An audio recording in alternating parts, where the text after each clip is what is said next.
민주당 대선 후보로는 이재명 대표를 고정시켜두고 지금 쭉 보고 계시는 국민의힘 잠룡들과 1대1로 가상 대결을 붙여봤습니다.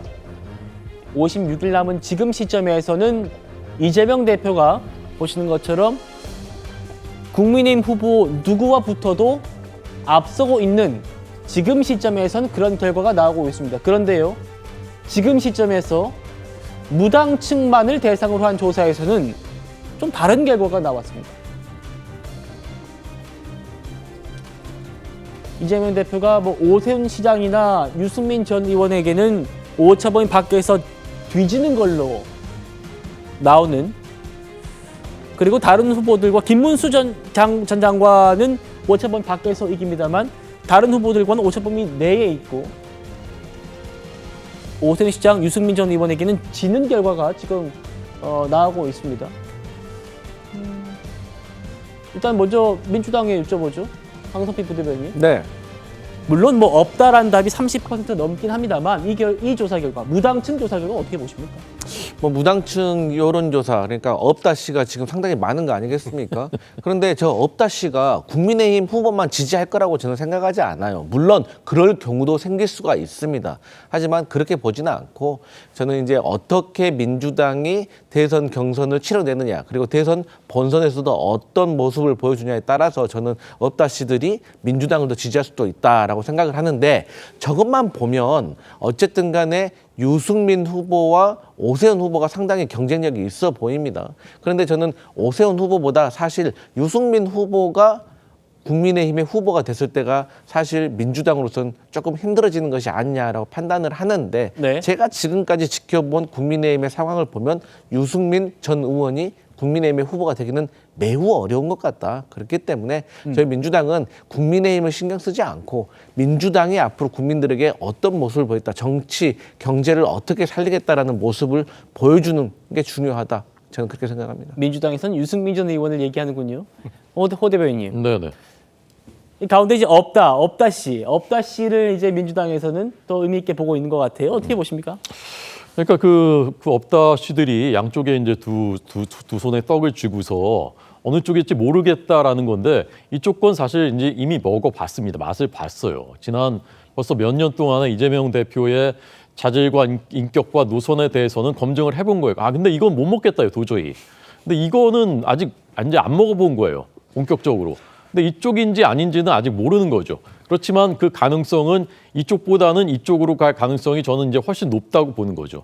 그래서 저는 지금 나오고 있는 이재명 대표의 지지율은 대선전 전체를 통틀어서 최고치일 가능성이 높다고 봅니다. 왜냐하면 2심 무죄 선고, 그다음에 대통령 탄핵 선고가 나온 직후 지금 데이터이기 때문에 이게 지금 천정이다. 여기서 더 이상 높아지긴 어렵다. 실제로 2017년처럼 지금보다 훨씬 더 전선이 유리했었던 그 대선 때도 당시 문재인 후보가 요맘때쯤에 한 34, 5 정도 갤럽 조사로 보면 그 정도가 나왔었습니다. 그런데 대선 본선까지 가도 50일 정도 뒤에 본선까지 가도 41밖에 나오지가 않았어요. 그러니까 반문 그 당시에도 문재인 민주당한테는 못 찍겠다라는 그런 정서가 굉장히 생각보다 많았었다는 거죠. 근데 지금 이재명 대표를 대통령으로 만들 수 없다고 하는 정서는 제가 보기엔 그때보다 훨씬 강하고 확고하기 때문에 예. 지금 저기서 확장성이 높아지기가 어렵다. 그렇기 때문에 저도 아까 구 변호사님 말씀하신 50대 50의 대결이 될 것이다.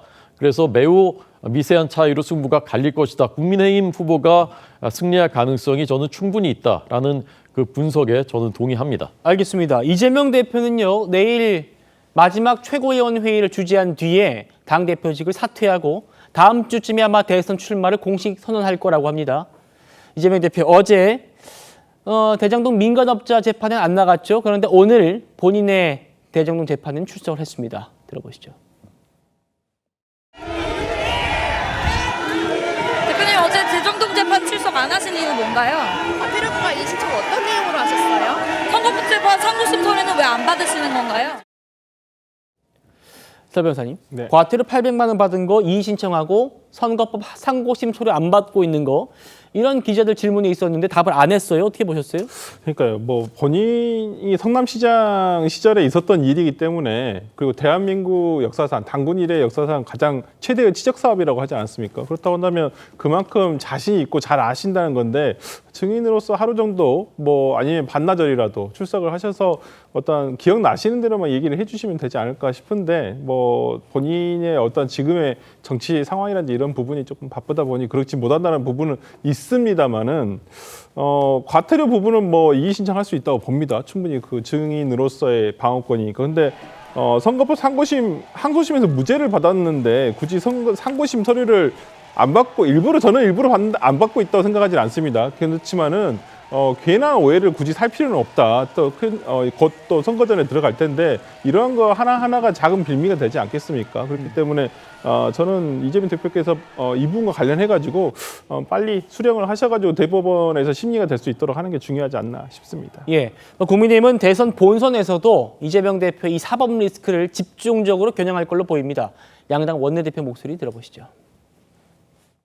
국민의힘은 1호 당원 내란숙의 윤석열 징계를 하지 않고 있습니다. 이 정도면 위헌 정당 확정 아닙니까?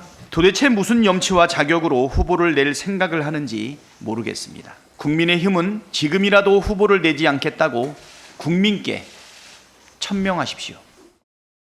진짜 이재명 대표 이거 뭐라고 평가를 해야 되나요? 이렇게 지멋대로 재판도 불출석하고 증인으로서 나오라 그래도 과태료를 수백만 원을 내면서도 참여 안 하고 후한무치, 모렴치, 뻔뻔함 그리고 도덕 불감증 이걸 한마디로 좀 정의할 수 있는 단어가 있으면 좋겠어요.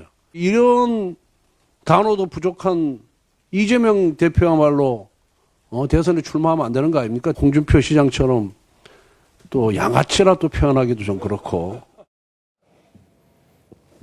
구재관 변호사님 어떻게 말씀 주실까요?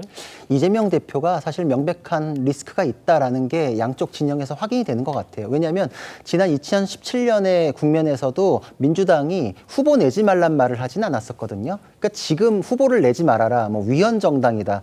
지금 제가 보기에는 나중에 이재명 대표가 정권 잡으면 위헌 정당으로 아마 국민이 해산되지 않을까 이런 걱정까지 하게 될 정도인데 후보를 내지 말라는 거는 지금 그만큼 하나로 합쳐져 있는 국민의힘에서 50대 50 싸움이 될 거라는 걸 민주당도 인정하는 게 아닌가. 또 반대로 이재명 대표가 갖고 있는 이 사법 리스크라는 거는 본선에서 계속 회자가 될 것이기 때문에 지금 어떻게 털기가 어렵다. 그러니까 지금 그거에 대해서는 본인이 재판 나가가지고 얘기하는 게 껄끄러우니까 이제 누가 보기에도 비판받을 불출석하고 이의하고 이런 식으로 국민 누가 그렇게 합니까? 누가 과태료 매겼는데 안 나가고 누가 증인으로 나갈 때 모른다 이런 게 제가 보기에는 조국 장관 때하고 비슷해질 것 같아요. 왜냐하면 모든 거 답변 안 하고 재판 가서 얘기하겠다 그랬는데 정작 재판 가선 진술거부권 행사했잖아요. 그런 모양새가 치명타가 될 것이기 때문에 그걸 안 나가고 그런 모습을 안 보이고 싶은 것 같은데 그렇다고 하더라도 그게 쟁점이 피해갈 수는 없습니다. 결국은 양쪽에서 생각하는 바로 그게 본선에서도 계속 터져나올 거다 이렇게 생각합니다. 알겠습니다.